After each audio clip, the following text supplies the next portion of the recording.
Welcome back to New Rockstars. I'm Whitney Van Lanningham, and one of my biggest questions after seeing Love and Thunder is about that post-credits scene. You know, where Daddy Zeus swears vengeance on Thor for stabbing him and ruining his orgy. But what are Zeus's plans to get back at the God of Thunder? Who besides Hercules will aid in his attempt to teach Thor and New Asgard a lesson in respecting your horny shirtless elders? And how exactly will this plot tie in with the future of the MCU? In the post-credits scene, Zeus tells his Zeusettes and his son Hercules, quote, "They beg for your mercy without them knowing if you're actually listening. Now when they look to the sky, they don't ask us for lightning. They don't ask for rain. They just want to see one of their so-called superheroes. When did we become the joke? No, no more. They will fear us again when Thor Odinson falls from the sky." Clearly, the surface-level implication here is that Zeus is embarrassed by being shown up by Thor. To roughly quote the Khan's favorite rock star Bon Jovi, "Shot through the heart, and Thor's to blame. He gives gods a bad name." So, to soothe his fragile Olympian ego, Zeus is sending Hercules out on a quest to publicly humiliate Thor and his superhero friends in front of mortals to re-establish the gods as beings to be feared and worshipped. Although we didn't get much more from the MCU's Hercules than a classic, extremely gruff Roy Kent response to Daddy Zeus's plan to pick up where Gore left off, we do know a lot about his character from the comics. Back in 1986's Journey into Mystery Annual #1, Thor and Hercules met when Thor crashed through the entrance to Olympus and started wrestling with the son of Zeus. Many of Thor and Herc's early storylines depicted the two of them brawling for panels upon panels, mostly to showcase the fact that their strengths and powers were so equally matched. Not only were they equally powerful, but they also each wielded their own signature weapon, Thor's hammer and Hercules' golden mace. Based on what we saw in the post-credits scene, we'll definitely see these two go head-to-head with their respective tools of battle, and match muscles when they return to the MCU. Now obviously, Herc's a hero, so it should be expected that the two will eventually earn a mutual respect for one another, and join forces to stop an actual pressing threat. A threat that'll likely scare Zeus or Hercules into putting aside their vendetta.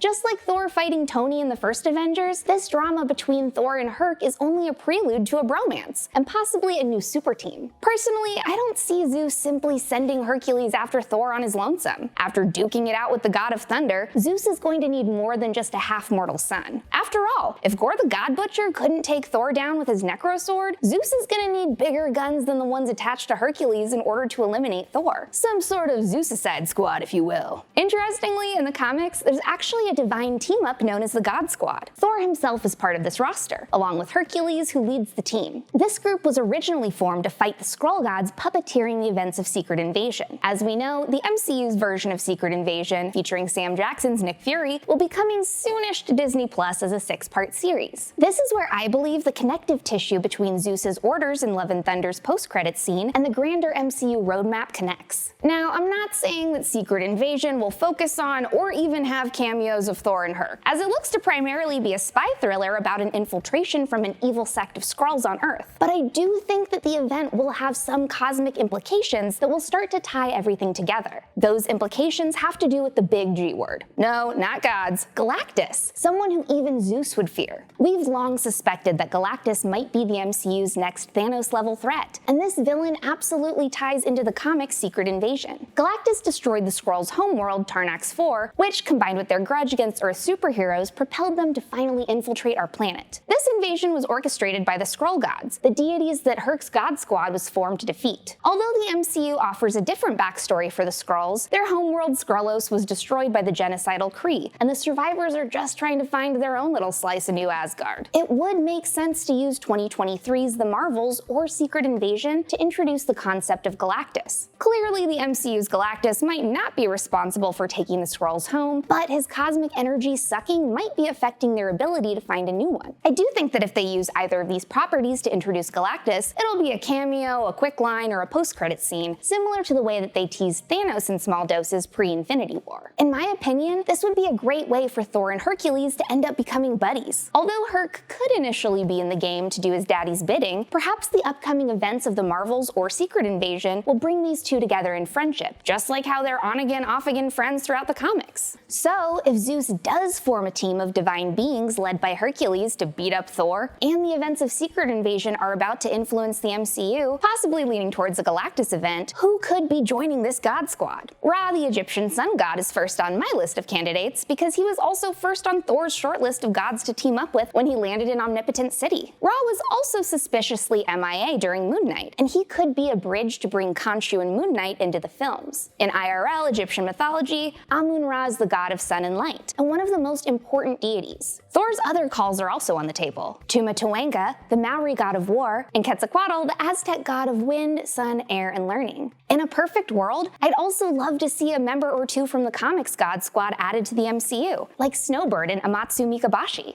Snowbird, also known as Naria, is the daughter of Nelvana, Inuit goddess of the Northern Lights, and a mortal father. She can transform into any animal native to northern Canada, and can also fly, heal, and see into the past. Then we have Amatsu Mikabashi, the Japanese god of chaos, evil, and the stars in the comics, based on a Shinto god of the same name from Japanese mythology. This would be a very interesting pick for Zeus's hit team, because although he technically helped defeat Nightmare and the Skrull gods in Secret Invasion, he's still an antagonist for Hercules and Thor in the comics. It would be very cool to see him pop up in the MCU as an agent of chaos. Honorable mention, of course, goes to Bao, the god of dumplings, because if anyone could teach Thor a lesson he'll never forget, it's this fearsome deity. These are just some of my predictions for who could end up on Zeus's crew, but I want to know what you guys think in the comments. Follow me on Instagram and Twitter at WhitneyPuppy, follow New Rockstars, subscribe to New Rockstars for more analysis of everything you love, and thanks for watching. Bye!